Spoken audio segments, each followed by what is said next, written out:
उस शाम को एक अजीब घटना घटी। विक्की और दिव्या टेलीविजन पर मैच देख रहे थे। विक्की की आंखें पर्दे पर जमी हुई थीं और वह कटोरे में से चिप्स निकालकर खा रहा था। आउट! चिल्लाते हुए वह उछलने लगा। उत्साह में उसके हाथ से चिप्स नीचे गिर गए। इसके पहले कि वह उन्हें उठाता, वे गायब हो गए। वाह, बहुत ही स्वादिष्ट है, बड़ाई करती आवाज सुनाई दी। दीदी, यह कालीन तो बोल रहा है। विक्की धीरे से फुसफुसाया। उसकी आवाज कांप रही थी। दिव्या ने हाँ में सिर हिलाया। उसे भी आवाज सुनाई दी थी। सुनो, उसने कालीन की ओर देखते हुए पूछा, तुम कौन हो? मैं अजीज हूं, इस कालीन को बनाने वाले बच्चों में से एक। जवाब आया। तुम तो एक छोटे बच्चे जैसे प्रतीत हो रहे हो। तुमने यह कालीन कैसे बनाया होगा? दिव्या ने अविश्वास से पूछा। मैं तो फिर भी बड़ा हूं, मुझसे भी छोटे बच्चे यह काम करते हैं, अजीज ने उदास स्वर में जवाब दिया। कहाँ? विक्की पूछने लगा। कालीन के कारखानों में, जहां मैं रहता हूं, अजीज बोला। तुम वहां रहते हो तो तुम्हारी आवाज यहां कैसे आ रही है? दिव्या ने पूछा। वो क्या है कि एक दिन जब मैं यह कालीन बुन रहा था, तभी मैंने दिन में ही एक सपना देखा। मुझे लगा कि जिन लोगों ने यह कालीन खरीदा है, वे मुझे भी अपने घर ले आए हैं। जब तुम्हारी माँ यह कालीन खरीद कर लाई, मेरा सपना भी साथ यहाँ आ गया। वैसे तुम हो कहाँ? असली रूप कहाँ है तुम्हारा? विक्की जानने के लिए उत्सुक था। वहीं कारखाने में। क्या तुम वहां खुश नहीं हो? विक्की ने फिर पूछा। खुश? वहां हमें सुबह 5 बजे से लेकर रात 8 बजे तक काम करना पड़ता है। केवल दोपहर में खाना खाने के लिए 1 घंटे की छुट्टी मिलती है। जब काम खत्म होता है, तब हम इतना अधिक थक चुके होते हैं कि खेलने का सवाल ही नहीं उठता। लेटते ही हमें नींद आ जाती है। तुम्हारा मतलब है कि तुम स्कूल नहीं जाते? विक्की को थोड़ी जलन होने लगी। हम तो जाना चाहते हैं, लेकिन हमारे घर वाले बहुत गरीब है ना। वे हमें स्कूल भेजना तो दूर, खाना तक नहीं खिला पाते। उन्होंने यह सोचकर हमें यहाँ भेज दिया था कि यहाँ हम कुछ ठीक से रहेंगे। उन्हें पता नहीं कि यहाँ हमारे साथ कितना बुरा व्यवहार होता है। काश मैं अपने घर जा पाता। आवाज में सिसकियां मिली हुई थीं। दीदी, अजीज तो रो रहा है। विक्की खुद भी रुआंसा होकर बोला। अजीज, रो मत, हम तुम्हारी मदद करेंगे। हम तुमसे तुम्हारे असली रूप से कैसे मिल सकते हैं? दिव्या ने पूछा।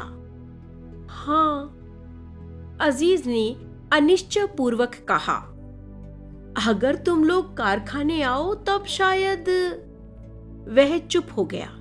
दिव्या ने ठान ली कि वह अजीज से अवश्य मिलेगी। शाम हो चुकी थी। मेहरा जी दफ्तर से आ चुके थे।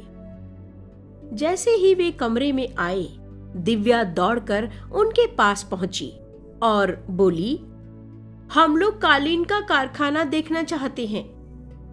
मेहरा जी ने कुछ सोचा, फिर बोले, तुम्हें रविवार को कारखाने ले जाएंगे। बच्चों को रविवार तक इंतजार करना भारी पड़ा। अजीज भी बहुत उत्साहित था। तुम लोग मुझे करघे पर काम करते हुए देखोगे, उसने बताया। मलिक साहब किसी को भी करघे देखने की अनुमति नहीं देते, क्योंकि वे किसी को पता नहीं चलने देना चाहते कि यहाँ बच्चे काम करते हैं। अगर उन्हें लगे कि तुम उनसे कालीन खरीदोगे तब वे तैयार हो सकते हैं। कारखाने की ओर जाते समय बच्चों ने ये सारी बातें अपने मम्मी पापा को बता दी थीं। वहां पहुंचने पर एक मोटे अधेड़ व्यक्ति ने उनका स्वागत किया। यही होगा मलिक, दिव्या ने धीरे से विकी को बताया। आइए, स्वागत है। कोई कालीन खरीदेंगे? वह उन लोगों को अंदर कमरे में ले जाते हुए बोला। उस कमरे में हर रंग और आकार के कालीन रखे हुए थे। कुछ कालीन देख चुकने के बाद श्रीमती मेहरा ने कहा, मेरे बच्चे देखना चाहते हैं कि ये कालीन कैसे बनाए जाते हैं। क्या आप दिखा सकते हैं?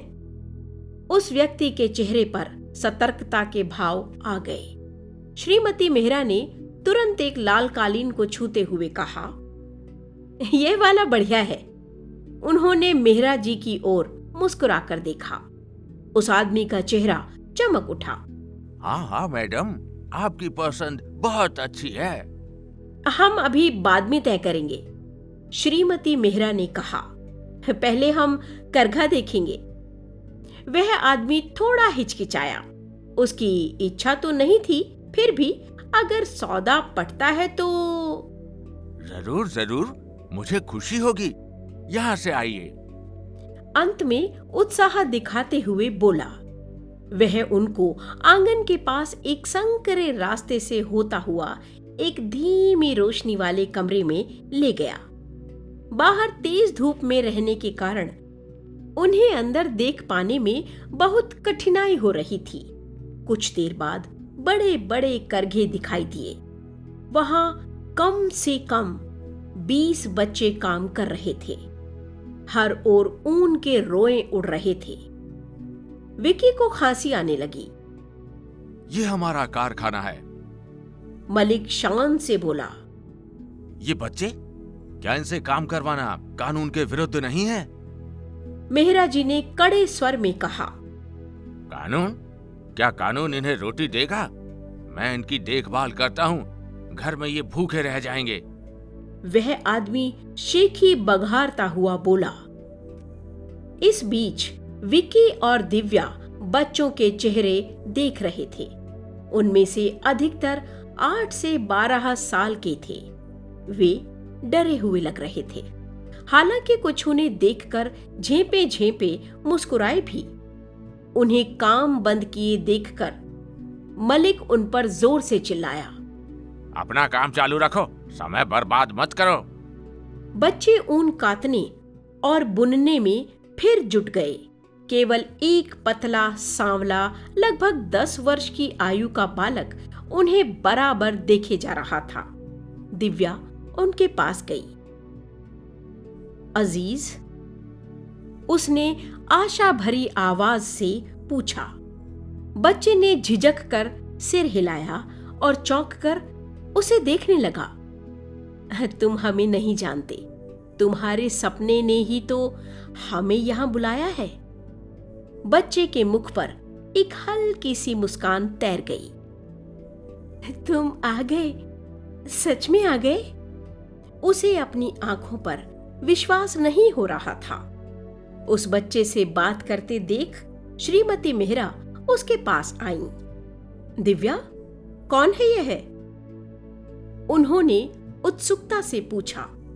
माँ, यही है अजीज, जो कालीन के माध्यम से हमसे बातें किया करता था। श्रीमती मेहरा आश्चर्य से अजीज की ओर देखने लगी। क्या तुम सच में इनसे बात करते थे? अजीज नीचे देखते हुए बोला। मैं तो बस अपने आप से बातें करता था। काम के समय मैं कई बार ऐसा करता हूँ, विशेष रूप से तब जबकि मुझे घर की याद आती है। श्रीमती मेहरा ने अजीज का हाथ अपने हाथों में ले लिया। उसके हाथों में गहरे घाव थे। ऊन काटते समय हमारे हाथों में ऐसा हो जाता है, उसने हिचकते हुए बताया। तुम्हारा घर कहाँ है? श्रीमती मेहरा ने पूछा। बिहार में। मालिक हमें 4 साल पहले यहाँ लाया था। उसने अच्छा वेतन और खाना देने का वादा किया था। मेरे घर वाले बहुत गरीब हैं, इसलिए वे तैयार हो गए, लेकिन यह हमें पैसे नहीं देता, भूखा रखता है और साथ ही मारता भी है। इसने 1 साल बाद घर भेजने को कहा, लेकिन मैंने अपनी मां को 4 साल से नहीं देखा। अजीज का चेहरा सिकुड़ने लगा था। तब तक मेहरा जी भी वहां आ गए थे। यही है अजीज, श्रीमती मेहरा ने बताया। मेहरा जी ने उसकी ओर आश्चर्य से देखा। श्रीमती मेहरा ने उन्हें अजीज की कहानी सुनाई। मेहरा जी सहम कर बोले, ऐसा लगता है कि यह आदमी इन बच्चों से गैर कानूनी ढंग से काम करवाता है। अगर हम अभी कुछ करेंगे तो उसे संदेह हो जाएगा और वो इन्हें छिपा देगा। हो सकता है पिटाई भी करे। हम वापस जाकर अधिकारियों से बात करेंगे। सिर्फ अजीज को ही नहीं, बल्कि सारे बच्चों को मदद की जरूरत है। मेहरा जी अजीज की तरफ मुड़े और प्यार से बोले, मैं वादा करता हूँ कि तुम्हें जल्द ही यहाँ से ले जाऊंगा। तुम धैर्य रखो और इस बारे में किसी को मत बताना। ये रहा मेरा पता, आवश्यकता पड़ने पर वहां आ सकते हो। अजीज ने सिर हिलाया। मालिक वापस आ गया।